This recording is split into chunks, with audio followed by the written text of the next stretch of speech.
A small plane, 2 men, and an impossible mission.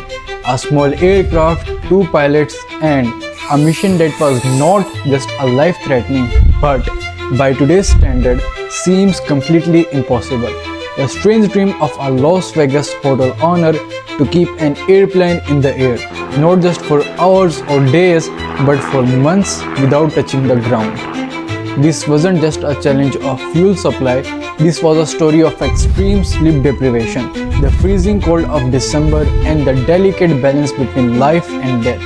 But the real question was, could these 2 pilots break a record that seemed impossible? Or would their plane vanish forever into the endless blue sky? A bizarre event in history that has now faded into the pages of forgotten books.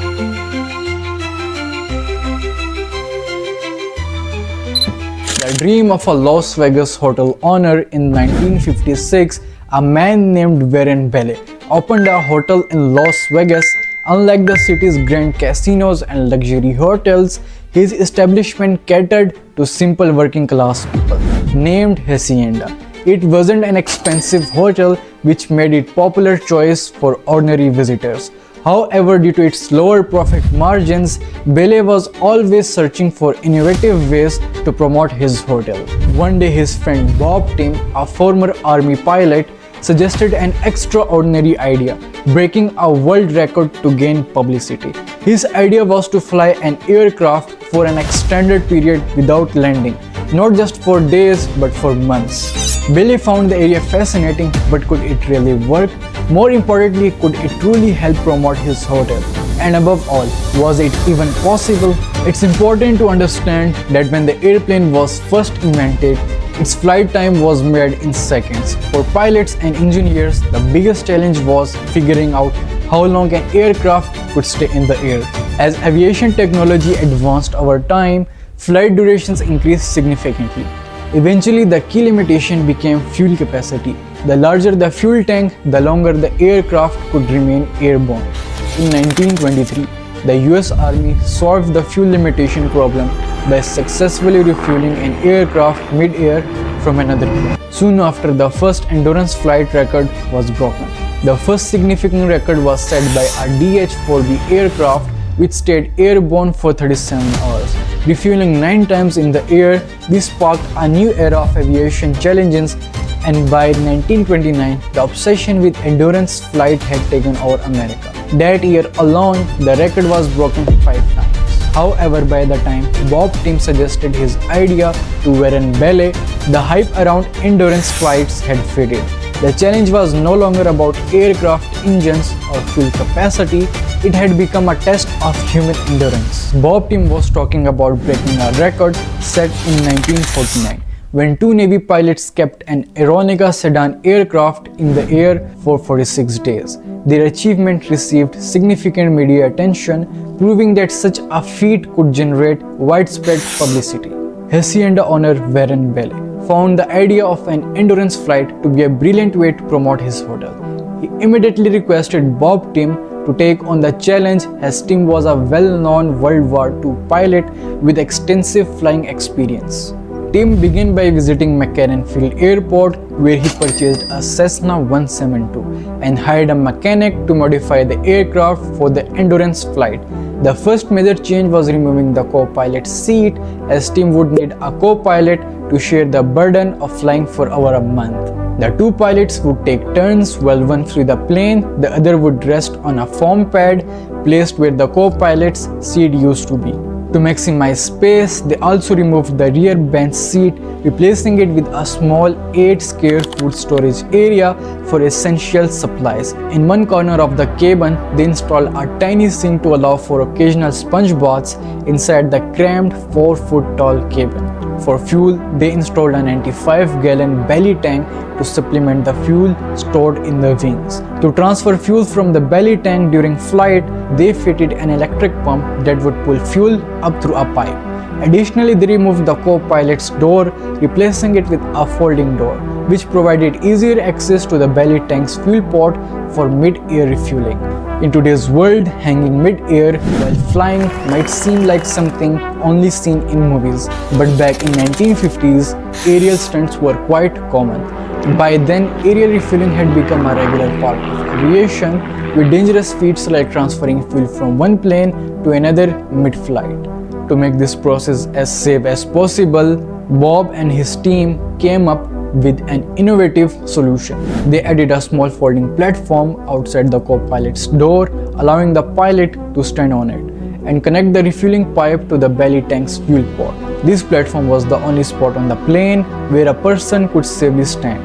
The cramped Cessna 172 had no room for standing or even lying down inside. The plane's engine underwent significant modification to ensure it could endure such a long flight. On the exterior, the team prominently painted Hacienda across the body of the plane, not just as a visual identifier, but because the hotel promotion was the core purpose behind this entire daring mission. The time had come for the test flights, and in the summer of 1958, the team began their trials. However, problems started to arise one after another. The first issue was with the co-pilot that Timm had hired. During the test flights, they often disagreed on various matters, leading to tension in the cockpit. The first two flights ended in failure, and on the third attempt, the conflict between the two reached a breaking point. Timm had no choice but to fire the co-pilot. The main issue with the plane was the engine's exhaust valve, which was repeatedly overheating. Despite launching the mission 3 times, the team was unable to succeed due to these critical engine failures. At the same time that Timm was struggling with his failed test flights, pilot Jim Heath and Bill Buchert, flying the same Cessna 172, had successfully set a new world record by staying airborne for 50 days. By December, Timm had resolved all the issue with the plane, and on December 4th, 1958, Hacienda took off for its 4th attempt from McCarran Field. The officials from the International Federation of Automobile (FIA) were present to oversee the mission. To avoid any allegation of fraud, Timm and his new co-pilot John Cook took off and returned to the runway so that a chase car could apply a special white paint to the plane's tire. The paint would serve as a marker if they attempted to land secretly. The paint would come off, invalidating the world record.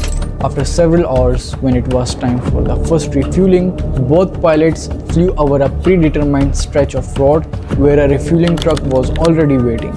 As soon as the plane aligned with the road, the truck driver hit the full accelerator. The plane had to maintain its maximum speed of 100 kilometers as the truck couldn't go any faster. Once Hacienda was only 20 feet above the truck and both were perfectly aligned, the co-pilot deployed the winch. The workers on the truck connected a pipe to the winch and then pulled it up. The pipe was attached to the belly's tank port, and the truck was signaled to turn on the fuel pump. For the next 3 minutes, Hacienda and the truck flew side by side, a delicate operation where even the smallest mistake could have disastrous consequences. If either the plane's or the truck's speed changed even slightly, it could lead to a dangerous outcome. Once the belly tank was full, the co-pilots disconnected the pipe, reeled the winch back in, and within 12 hours, the plane was airborne again, continuing its journey. If they were to break the 50-day world record, they would need to repeat this process at least 100 times. Timm and Cook spent several days flying over Las Vegas to keep the aircraft close to a landing strip in case of any issue arose. Once things seems to be going smoothly, they ventured over the barren fields of California. Flying at higher altitudes improved fuel efficiency, but the temperature also dropped to a freezing levels. Due to the modifications in Hacienda doors, the insulation was no longer sufficient to protect against the cold. To stay warm, they decided to fly closer to the ground. At lower altitudes, the views were spectacular, but the danger of mountains and clouds at night posed serious risk. Over time, Timm and Cook developed a strong friendship, spending their free time reading books, exercising, and chatting with each other. They took advantage of the opportunity to refuel twice a day, replenishing not just fuel but also gathering essential supplies like water containers, engine oil, and home-cooked meals prepared by the Hacienda. Now you might be wondering where all the food they ate went or how they handled the inevitable bodily functions. The answer lies in a folding cap toilet seat installed in the plane. Underneath, there was a waste bag that they would empty in the empty fields of California. They never shared this part of their routine, but after the co-pilot's passing, his wife revealed the details of their toilet arrangement. By the time Timm and Cook had spent 36 days in the air, the effects of exhaustion and stress started to show. The two pilots were cramped in a small cabin, struggling with the constant noise of the plane's engine, which made sleep difficult. One night, Timm fell asleep while at the controls just minutes before the co-pilot's shift was about to begin. Surprisingly, Timm stayed asleep for the next hour and the plane continued flying straight on autopilot. When Timm finally woke up, the plane was flying at low altitude inside a canyon, completely unaware of the dangerous situation. If he had slept for just a few more minutes, the plane could have crashed into one of the surrounding mountains, as the autopilot was only responsible for keeping the plane straight, not for avoiding obstacles. On January 12th, day 39 of the mission, a serious issue occurred in the plane. The generator failed, which meant that the radio, light, heater, and the system to pump fuel from the belly tank to the wings would no longer work. The ground crew sent up a small wind turbine, but it could only generate enough power to run the radios. In the following days, the pilot had to manually pump fuel by hand. Without lights, the filling process at night became extremely difficult, especially during the new moon phase. To solve this, they attached a flashlight to the winch so that the ground crew could see where to connect the fuel pipe. Additionally, another truck with searchlight was sent out about 30 feet ahead of the refueling truck to assist. As the days passed, the problem only got worse. The plane's fuel gauge broke and carbon began to build up in the engine. Billy created a schedule for the plane to fly over major cities and had it published in newspaper so that the people could witness the aircraft and cover this historic moment. As the time to break the record drew near, on January 23rd, Hacienda finally began to receiving the publicity that its owner Billy had been hoping for. Billy created a schedule for the plane to fly over major cities and had it published in newspaper so that the people could witness the aircraft and cover this historic moment. At one point, he even devised a unique plan going beyond more photographs by having another aircraft flying alongside Hacienda to capture more memorable images. To make the moment even more dramatic, co-pilot Cook staged a stunt by stepping outside the plane to clean the windshield. Newspaper published these photos, drawing nationwide attention to this historic flight. On January 23rd at 3:52 p.m., Hacienda broke the 50-day record. However, given the immense effort and challenges they had faced to achieve this milestone, Timm and Cook decided not to land just yet. Instead, they chose to keep flying for as long as possible. Continuing their journey, they spent another 14 days in the air. Eventually, the aircraft could no longer sustain flight. On February 7, 1959, after an astonishing 64 days, 22 hours, 19 minutes, and 5 seconds in the air, they finally requested permission to land from McCarran Field Control Tower.